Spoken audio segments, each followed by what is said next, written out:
Hey everybody, it's Elizabeth and this is day 65 of my 90-day TUF'ER challenge. This is like take 8 for tonight on this dang video. I'm having the hardest time getting it together. Today has been a real life day for me, a challenging one but in a good way. I'm thankful that I had to face these obstacles while Shayla is watching over me so closely, because I know I'm going to face this same obstacle again in the future, and next time I'll have a better idea of how to handle it. So it started last night when my 8-year-old son went for a sleepover at a friend's house in the neighborhood, and the mom of his friend called me probably about 11:15 or 11:20 and said, "I think Ian's not feeling very well. He feels really warm to me. He's super tired, and he is complaining of his mouth and his throat hurting." So I'm like, oh no. So they brought him on back down here. I quickly put him to bed and gave him some Tylenol, and he said, "Mommy, it hurts to swallow." And so I'm like, great, he has strep throat.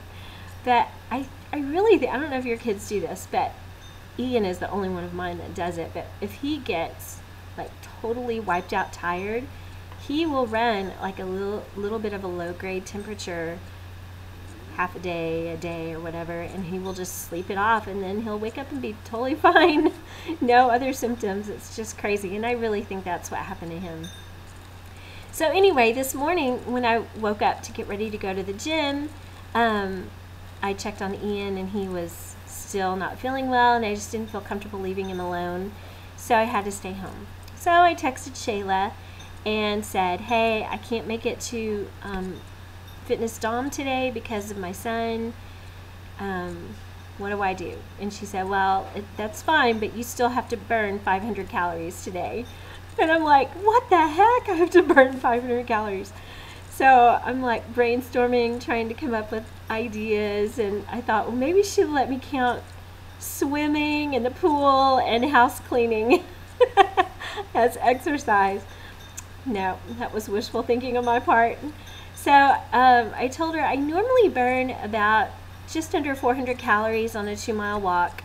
And she said, "Good, do that. And then when you get back home, this is what I want you to do." I think she said, let me look, it's something like 25 jumping jacks, 50, let's see, I still have it on my text, 50 pretend jump ropes, 25 burpees, and a 50-second plank, and do it all 4 times. And then tell me where you're at. Like, what the crap? This is like going to boot camp, right? So anyway, so that was the plan. So I hired a sitter to come, just a sweet neighborhood girl, to come and stay with the kids tonight while I went out for my walk. And it was a killer. Oh my gosh. The wind was like dead. Every now and then I get a little breeze, and the air was so thick. Ugh, I hate that. And it was just really hard, and my heart rate even got up way high, like higher than it normally does at one point, so I had to slow down. But by the time I got home from my walk, I burned right at 400, maybe 402 calories. And so I texted Shayla and I said, "Can we just call it a night? I really just want to jump in the pool, please. It's so hot." And she was like, "Nope, burn your last 100, do what I told you." So I went in my bedroom and closed the door, and I'm glad nobody was watching, because Mama don't do no jumping jacks, and Mama sure don't jump no rope. It was hilarious, oh my gosh. But I just turned on some music and got after it, and it went by pretty quickly. I think I was done in like 20 minutes, and I did. I burned off that extra 100, and I burned a little bit more than 100 calories. So I'm thankful, because it shows me that when I'm in a sticky situation and I can't get into the gym for whatever reason, I don't have to miss my workout. I can still walk. I can still do yoga. I can still do exercises that I do in boot camp or something. And you don't have to have weights, and you don't have to have a treadmill. You can just bust it right there where you are. If you're on vacation and you can't, get to your class like you normally would, you always have an alternative to get your workout in. So I was grateful for that. It was good, and I'm so thankful for Shayla for guiding me through that. And because if she left it up to me, I either would have been like counting my housework as, you know, exercise, or I even envisioned myself like with holding cans of food as weights and doing weightlifting. But oh my gosh, that was hilarious. So anyway, thank you, Shayla. I'm very grateful for helping me get my workout in today. Food-wise, has been a really excellent day. I've stuck really close to my planned eating, and that's one thing. I don't know how long I am here. One thing that has been on my mind so heavily today that I want to talk about. There are so many schools of thought regarding food and how you should approach it. A couple of different ways that I've been exposed to recently are the way I'm eating right now, which is you have a planned cheat once a week, and other than that, you really try to eat things that are healthy for your body, that are good fuel and energy for you, things that are filled with good healthy nutrients that are going to keep your body healthy and provide what you need for life.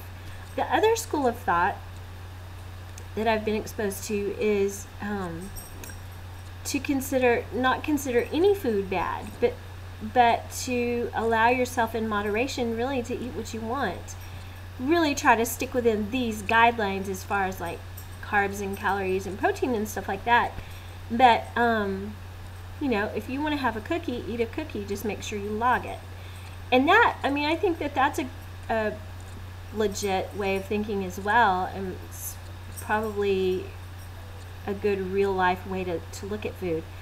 But I'm a food addict, and you know, a food addict, all we need is an excuse, right, to go and grab a cookie so that we can eat 10 instead of 1. It's like my husband. He's totally the opposite. He would be the kind who could have 1 cookie. Like Girl Scout cookie time rolls around every year. He will get his favorite box of cookies. He will eat 1 or 2, and then he'll hide them from the rest of us. And they will last him, weeks. And I'm so not kidding. Like, I'll be cleaning and I'll find them and I'm like, dang, what are these doing here? I need to eat them. That's what I think. That I'm the type that, you know, if I have a box of Girl Scout cookies, they don't last 24 hours in my house. So it's kind of like telling an alcoholic, for me, it's like, hey, you can have this 1 martini and then you'll be fine. You know, just don't drink any more than this 1 martini. You can't do that to an alcoholic because they will fall off the wagon. And so I just don't want everyone to get discouraged by all the different ways to eat that are out there. I mean, my gosh, I've had friends who've gone to Weight Watchers, friends who've done this program called Naturally Slim, where you pretty much eat what you want, but just in much smaller portions, and you don't eat as many meals a day. I've had friends who've starved themselves. I've starved myself, you know, Slim Fast, Meta Fast, you know, every kind of fast that's out there. And it can just be overwhelming with what is right. Ultimately, you have to do what's best for you. Whatever plan feels right to you, that works. So anyway, that's my rant for today. I just don't want you to feel guilty. Like, it's so easy for me to go, oh, well, maybe I'm not doing it the right way, or so-and-so is really doing well. I don't want to question what I'm doing. I really want to trust this process, if that makes sense. Now, of course, if you're doing it for a long time and it's not working, then of course you need to reevaluate, is this really the right plan for me? But am I making any sense at all? Anyway, so food-wise today, just a pretty good day. We had our turkey hot dogs tonight, which was delicious. And yeah, just a pretty good day. So anyway, that's all I have for you guys. I love you. Enjoy the rest of your weekend. I'll see you tomorrow.